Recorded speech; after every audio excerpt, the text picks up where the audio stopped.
साल 2022 की शुरुआत कोरोना के बढ़ते प्रभाव के साथ हुई है। ग्रहों नक्षत्रों के हिसाब से हालातों पर चर्चा करें तो साल 2020 में शनि के मकर राशि में प्रवेश के साथ ही महामारी की शुरुआत हुई थी। अब इस साल शनि मकर राशि से निकलकर कुंभ राशि में प्रवेश करेंगे। अप्रैल में शनि का यह राशि परिवर्तन क्या महामारी से मुक्ति के संकेत है? इस बारे में शनि साधिका विभाश्री दीदी ने बेहद खास जानकारी दी है। शनि साधिक विभाश्री दीदी इन दिनों शहर के गीता भवन मंदिर में शनि पुराण का वाचन कर रही है। डीजीएनआर न्यूज के विशेष संवाददाता अभिषेक मिश्रा ने शनि साधिक विभाश्री दीदी से खास चर्चा की। चर्चा में विभाश्री दीदी ने साढ़े साथी और ढैया से जुड़ी खास जानकारियां भी दी। नमस्कार, डीजीएनआर न्यूज में आप सभी का बहुत बहुत स्वागत है। मैं हूं अभिषेक मिश्रा। बात करते हैं साल 2022 की, जिसकी शुरुआत कहीं ना कहीं कोरोना महामारी और इसके बढ़ते प्रभाव के बीच हुई है।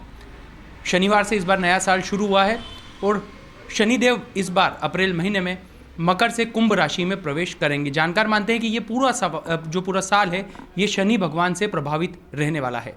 हमारे साथ इस वक्त मौजूद हैं शनि साधिका विभाश्री दीदी।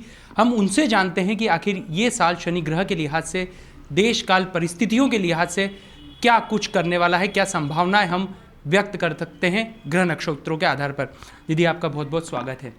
दीदी, पहले तो हम वर्तमान जो समसामयिक विषय है महामारी का, उस पर चर्चा करते हैं कि जब 2020 में शनि भगवान मकर राशि में आए थे, तब से महामारी का दौर शुरू हुआ था।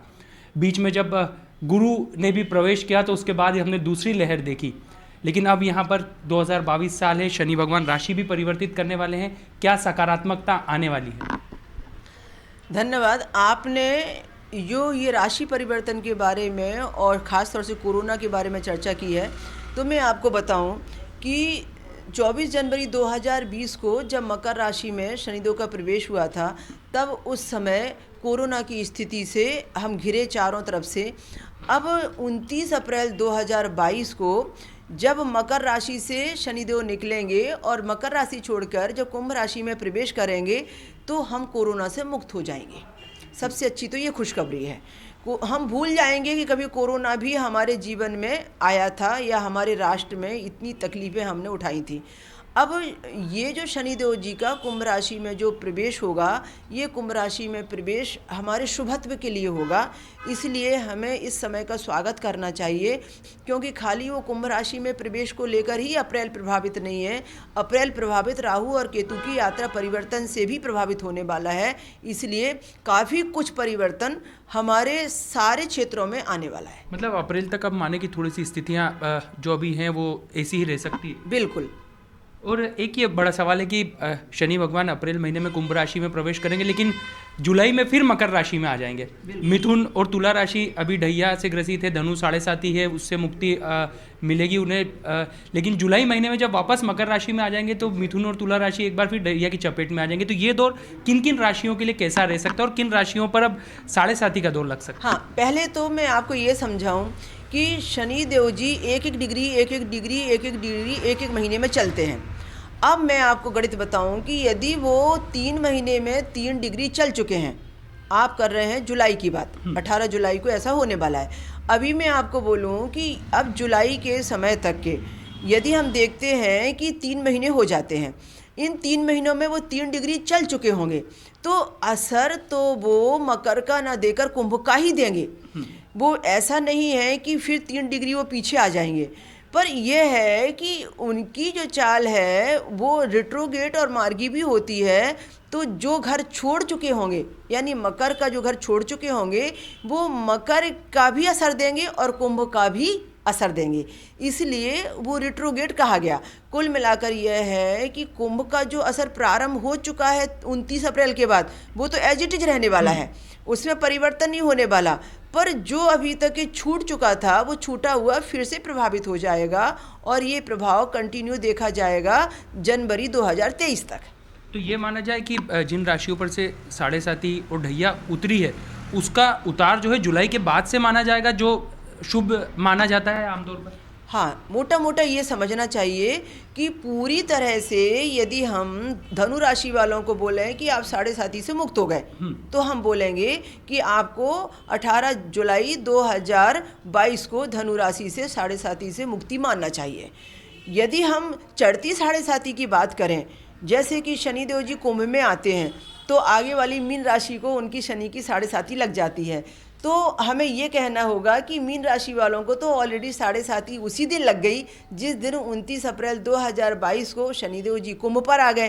तो ऐसा है। शनि भगवान को सृष्टि का न्यायाधीश माना जाता है, लेकिन हम देखते हैं कि ढैया और 7.5 को लेकर भय का माहौल रहता है। लोग बड़े आशंकित रहते हैं, जगह जगह लोगों से मुलाकात करते हैं, जानकारों से सलाह लेते हैं, कई महंगे प्रयोग और उपाय भी करते हैं। और यही वजह है कि कहीं ना कहीं शनि भगवान को लेकर कई लोगों ने एक व्यापार व्यवसाय भी स्थापित कर दिया, जिसका असर धर्म की क्षति के तौर पर हम देख सकते हैं।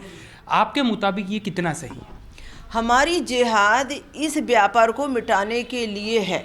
हम चाहते हैं कि शनिदेव से संबंधित जितने भी ये प्रोपोगंडा फैले हुए हैं, जितना भी पोप पंडित लोगों ने ये धर्म की ठेकेदारी संभाल रखी है और शनिदेव के नाम से कमाई धंधे चालू हैं, हमने इतने सालों से एक ही प्रयास किया है कि हम अंधी भक्ति से लोगों को निकालें, अंधविश्वास से लोगों को बाहर लेकर आएं और ये शनि मंदिरों में बढ़ती भीड़ को कम करें।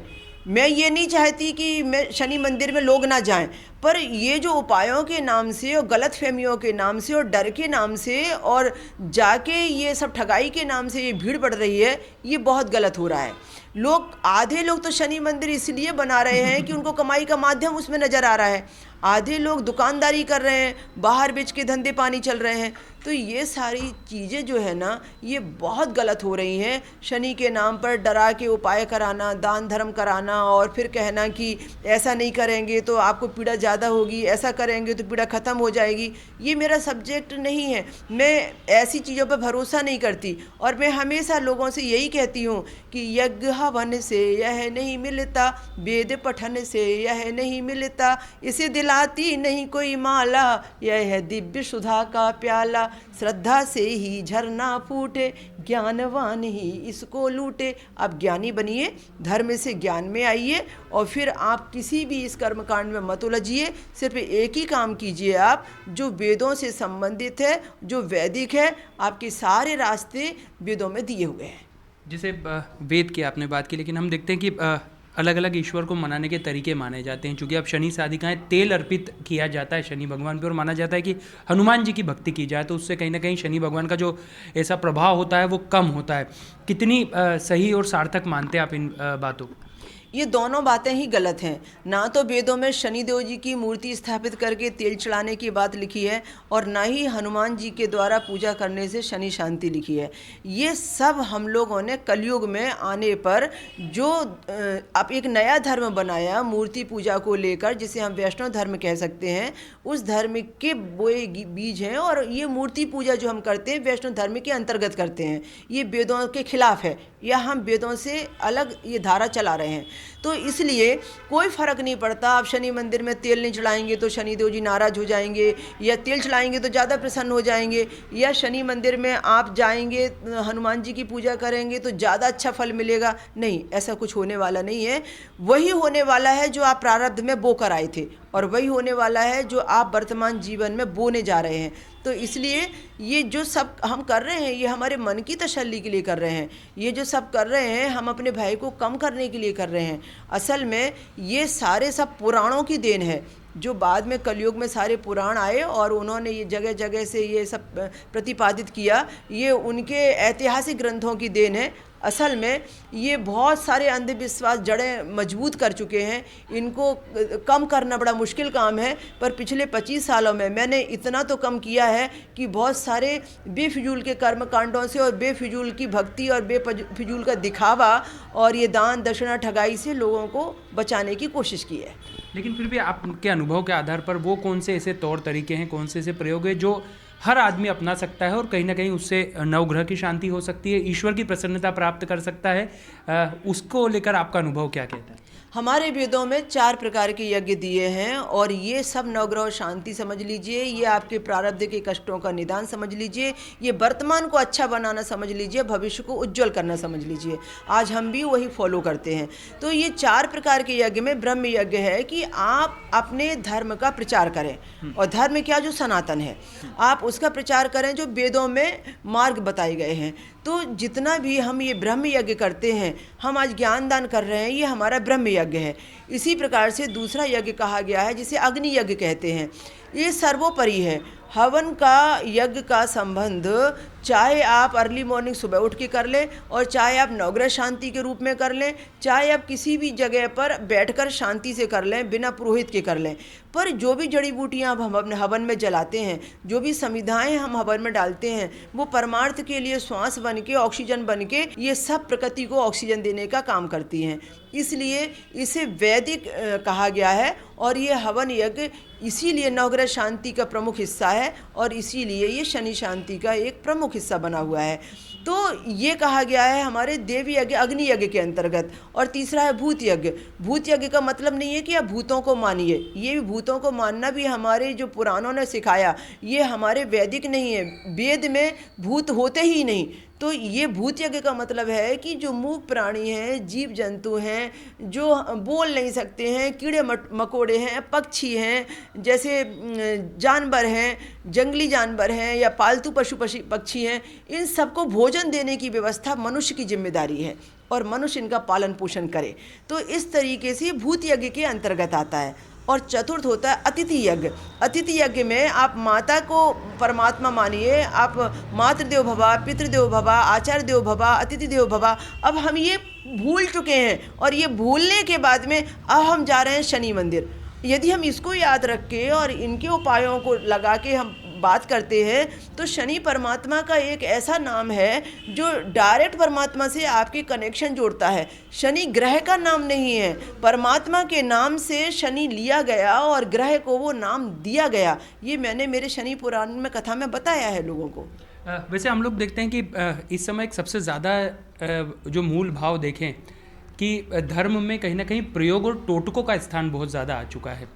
ये आप किस नज़र से देखते हैं? और दूसरा एक सवाल ये था कि दर्शनों का तरीका क्या होना चाहिए? शिव जी पर जल चढ़ाने को लेकर अलग अलग भ्रांतियाँ हैं, गणेश जी के दर्शन को लेकर अलग अलग तरीके बताए गए हैं। सही तरीका आपके अनुभव के आधार पर क्या है? सबसे पहले तो ये कि टोने टोटके से कुछ भी रिजल्ट नहीं आता, ना निगेटिव ना पॉजिटिव। इसलिए ये टोने टोटके जो भी हैं, चाहे वो नींबू मिर्ची को लेकर हों, चाहे उपायों को लेकर हों, ये कोई महत्वशाली नहीं है। दूसरा ये है कि जो हम गणेश जी की आराधना करते हैं, हमें नहीं पता होता कि हम क्या करने जा रहे हैं। हमेशा जब हम गणेश जी से दर्शन लेते हैं, तो हमें दोनों हाथों को फैला के भगवान से कहना चाहिए कि हे रिद्धि सिद्धि के स्वामी गणपति देवता, आप पधारें और हमारे जीवन में आपका स्थान बना रहे। और हम हाथ जोड़ के कह लेते हैं कि बस गणेश जी हमारे पास सब कुछ है, हमें कुछ नहीं चाहिए। वो रिद्धि सिद्धि लेके आ रहे होते हैं और हम कह देते नहीं चाहिए, तो फिर ये गलत परंपरा है। तो गणेश जी को हाथ जुड़ते ही नहीं कभी। इसी तरीके से जब हम शिव जी के शिवलिंग पर जल चढ़ाते हैं, तो जल चढ़ाने की भी एक अलग परंपरा होती है। यदि हम शिव जी के शिवलिंग पर जल चढ़ाते हैं, तो हमें ऐसे हिसाब से जल चढ़ाना चाहिए जो जल इधर उधर जाके पैरों में न जाए, या जो भी आप चढ़ा रहे हैं वो बराबर शिवलिंग के ऊपर चढ़ना चाहिए। वो चारों तरफ से आपको परेशानी का कारण न बन जाए। लोगों ने तो जल चढ़ाने की परंपरा को एक भीड़ समझ लिया, और वो पूरा कीचड़ कीचड़ पैर में जा रहा है, इधर उधर जा रहा है, पूरा सब परेशानी का माहौल बनाते हैं पूरा। तो वैसा नहीं होना चाहिए। एक परंपरागत तरीके से, सही तरीके से, एक सुंदर धार के साथ में नज़दीक आके जल चढ़ाना चाहिए। दूसरी बात यह है कि हम देवी मंदिर जाते हैं या कहीं भी कोई भी भगवान के मंदिर जाते हैं, हमें ये देखना चाहिए कि हम जिनकी भी सेवा कर रहे हैं, जो मेरे इष्ट हैं, क्या मेरा व्यवहार इष्ट के अनुकूल है। मैं राम की भक्ति करूं और मर्यादा पुरुषोत्तम बनने की कोशिश ना करूं। मैं कृष्ण की भक्ति करूं और कृष्ण के गीता के ज्ञान को ना समझूं, ये सब गलत है। इसीलिए लोगों को भक्ति फल नहीं रही। तो हमें यदि श्री कृष्ण की भक्ति करना है, तो हमें पहले गीता को फॉलो करना पड़ेगा। ये बात। एक अंतिम सवाल कि नग नगीने पहनाने की आजकल जो एक परंपरा चली हुई है ग्रहों को अनुकूल करने के लिए, उसे आप क्या मानती हैं? और दूसरा, जो वृक्षों में दीपक लगाने के लिए भी मान्यता है कि देवताओं की प्रसन्नता के लिए लगाना चाहिए, वो कितना सार्थक मन लगता है आपको? पहले तो ये कि नदी, तालाब, पहाड़, जमीन, भूमि या कोई भी कुआं, खेत या किसी भी प्रकार के पेड़, वनस्पति, चाहे वो तुलसी ही क्यों ना हो, ये जितनी भी चीज़ें हैं, चाहे वो पीपल ही क्यों ना हो, जितनी भी जड़ चीज़ें हैं, ये जड़ चीज़ों के पूजा का विधान ही अंधविश्वास है। और ये अंधविश्वास इतनी जड़ें बना चुका है कि हम इससे निकल नहीं पा रहे हैं। हमारी आधी एनर्जी ये अंधविश्वास को पोषने में चली जा रही है। तो इसलिए इससे कोई रिजल्ट नहीं मिलता है। आप कितना भी पीपल पर जल चढ़ाइए ना, ऐसा नहीं होता कि शनिदेव जी प्रसन्न होने वाले हैं। हाँ, इनकी सुरक्षा के लिए लोगों ने ये ऐसी भ्रांति फैला दी कि तुलसी को बचाना है, पीपल को बचाना है, क्योंकि ये सद्गुणी है, इनसे औषधियाँ बन रही हैं, तो चलो इन्हें पूजनीय बनाकर ही हम बचा सकते हैं। नदियों को बचाना है तो मैया बोलकर ही हम नदी को बचा सकते हैं, नहीं तो ये गंदगी का भंडार बन जाएंगी। तो इसीलिए इनके शब्द ऐसे, बचाव पक्ष कुछ और था, हो कुछ और गया। हम बन गए अंधविश्वासी और सोचने लगे कि नदियों में डुबकी लगाने से हम पवित्र हो जाएंगे। ऐसा कुछ होता नहीं है। ऐसा होता तो नदियों में रहने वाले कीड़े मकोड़े, जो कछुए हैं, मगर हैं, उनको तो मोक्ष पहले मिल जाता था। तो ये बहुत सारी भ्रांतियां हैं। इसीलिए हम ये सारा सब यज्ञ अनुष्ठान करते हैं, ज्ञान यज्ञ, ब्रह्म यज्ञ, कि किसी भी तरीके से हम भ्रांतियों से लोगों को बाहर निकाल सकें। तो भ्रांतियों से बाहर निकलना बहुत ज़्यादा ज़रूरी है, ये कहना है शनि साधिका विभाश्री दीदी का। इसके साथ साथ एक सकारात्मक उन्होंने जानकारी भी दी है, क्योंकि शनि ग्रह से प्रभावित ये साल बताया जा रहा है। और उनके मुताबिक जब अप्रैल में मकर राशि से शनि ग्रह कुंभ में प्रवेश करेंगे तो वहाँ से महामारी की मुक्ति तो होगी ही, साथ ही साथ सकारात्मकता का भी संचार समस्त सृष्टि में होने वाला है। कैमरा पर्सन नीलेश करोसिया के साथ अभिषेक मिश्रा, डीजीआना न्यूज़, इंदौर।